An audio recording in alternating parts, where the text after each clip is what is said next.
Agora a gente segue com mais destaques aqui no Headline News. Deste fim de semana, o ministro do Supremo Tribunal Federal, Dias Toffoli, disse nesta sexta-feira que não se arrepende de ter aberto o inquérito das fake news. Confira os detalhes na reportagem de Paulo Edson Fiore.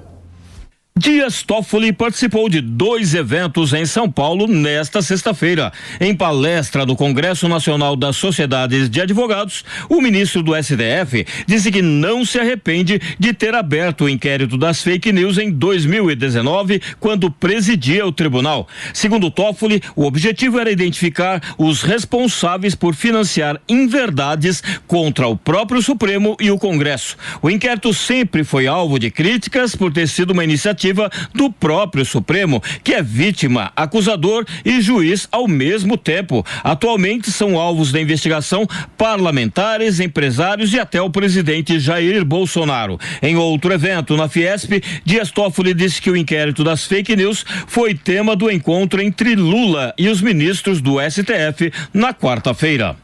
Se não fosse o inquérito que eu abri em 2019, aliás, o ministro Gilmar Mendes disse isso na presença de todos os ministros do Supremo que recebiam o presidente eleito e o vice-presidente eleito e a equipe deles na sala da presidência do Supremo Tribunal Federal, junto com a presença de todos os ministros do Supremo. Ele disse, presidente Lula, presidente Alckmin, se não fosse o inquérito, nós não saberíamos onde nós estaríamos hoje. Toffoli aproveitou para defender a atuação do Supremo Tribunal Federal.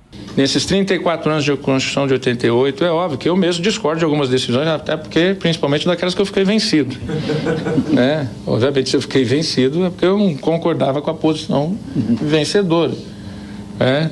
Então, é óbvio que há decisões que podem, devem ser criticadas e ser objeto do crivo de debate.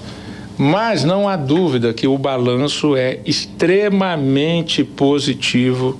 O inquérito das fake news foi referendado pelo plenário do STF em 2020. O único voto contrário foi o do então ministro Marco Aurélio Mello, por entender que o STF não poderia agir sem ser provocado. Na época, Marco Aurélio apelidou a investigação de inquérito do fim do mundo. Vou acionar mais uma vez o Christopher Mendonça, cientista político e professor de Relações Internacionais do IBMEC, para a gente falar sobre esse inquérito das fake news, aberto de ofício pelo ministro Dias Toffoli, depois decisão que foi referendada, confirmada pelos ministros da Corte. Segundo as análises de Dias Toffoli, que nós pudemos acompanhar, né, Christopher? Segundo ele, esse inquérito foi fundamental para o combate às fake news. Se não fosse essa decisão tomada num passado recente, não teria havido esse avanço no combate à desinformação, como nós temos percebido nos últimos meses, nos últimos anos. Queria sua análise a respeito dessa decisão, muito criticada, inclusive por um ex-membro da Corte, que votou contra a abertura desse inquérito de ofício na época, Marco Aurélio Mello. Segundo ele, não há que se abrir um inquérito nesse sentido sem provocação do Ministério Público.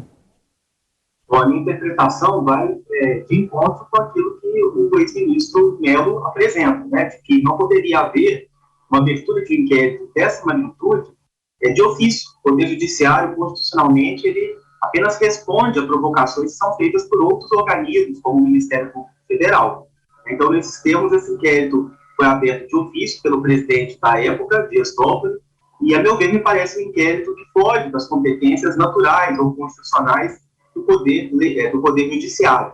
Há também de se falar que, como foi dito até na matéria, que o Supremo Tribunal Federal, além de ser vítima, né, das fake news, como apresentou o presidente da época, ela não pode ser juíza e, ao mesmo tempo, ser a vítima. Né? Então, há que se dividir essas competências para que o processo legal, a defesa ampla, seja garantida de acordo com o que o nosso texto constitucional prevê. Isso não significa, todavia, que nós sejamos a favor de fake news ou de desinformação. A desinformação é um problema que a nossa democracia tem enfrentado nesses últimos anos e ela precisa ser tratada como um problema a ser enfrentado mesmo. Né? Nós não podemos concordar com esse tipo de atitude que acaba alterando a vocalização das preferências dos cidadãos de forma geral. mas isso precisa seguir os ritos naturais, os ritos constitucionais que foram estabelecidos lá em 1988. A meu ver, nos últimos anos, né, e mais especificamente nessa última eleição, houve um excesso por parte do Poder Judiciário em punir pessoas em razão da sua opinião. Nós tivemos, inclusive, nos últimos meses, né, pessoas que foram parlamentares eleitos e que tiveram as suas contas nas redes sociais suspensas, uma atitude que, a meu ver, é exagerada, de uma judicialização fora do comum do processo legal brasileiro. Eu acredito que se houver qualquer tweet ou qualquer informação que fosse agressiva a alguém, que essa declaração fosse excluída, e não o direito desses parlamentares, bem como de qualquer outro cidadão brasileiro, de expressar-se a partir das suas redes sociais. A retirada de uma fala poderia ser muito mais